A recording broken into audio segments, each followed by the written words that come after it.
Hello, Joe. Let's read a given question. The question says average energy loss due to inductance L of circuit is symbols have the usual meanings. Option 1 I RMS square, option 2 V RMS square by XL, option 3 I naught square XL, option 4 0.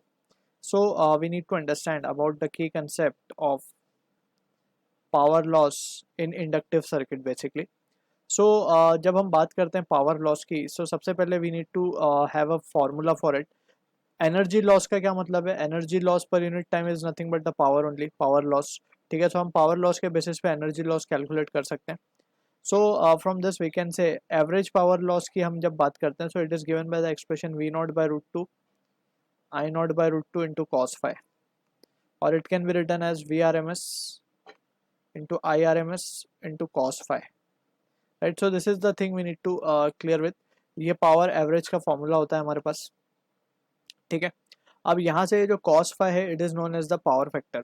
So power factor की जब हम बात करते हैं, सो power factor basically होता है, ये होता है it is the ratio of R upon Z, where Z is the total impedance basically, और for the R L C circuit या फिर कॉम्बिनेशन ऑफ आर एल या सी एल या फिर आर सी, इस तरीके के कॉम्बिनेशन को हम कहते हैं Z, that is the total resistance offered. ठीक, अब in this situation we can see के हमें सिर्फ ये इंडक्टेंस के बारे में बोला गया, यानी कि प्योर इंडक्टेंस इंडक्टेंस सर्किट है.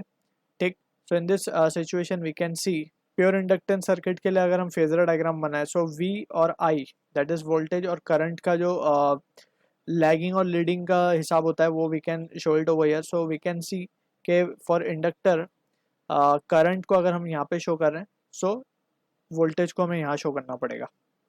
राइट, सो वोल्टेज को हम यहाँ शो करेंगे, that is V voltage across inductor, और ये है करंट अक्रॉस इंडक्टर. ठीक है, क्योंकि हमें पता है कि for pure inductive circuit voltage leads current by pi by two. So phase angle कितना आ गया हमारे पास? पाई बाय टू. सो यहाँ से वी कैन स्ट्रेट अवे से कि since phi is equals to pi by two for inductive circuit,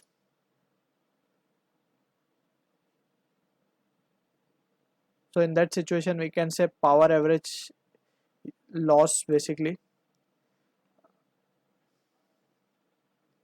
ये क्या आ जाएगा हमारे पास? It will be equals to zero, क्योंकि cos 90 की वैल्यू होती है zero. And in that situation P average या फिर एवरेज एनर्जी लॉस को भी हम इसे एनर्जी लॉस भी कह सकते हैं,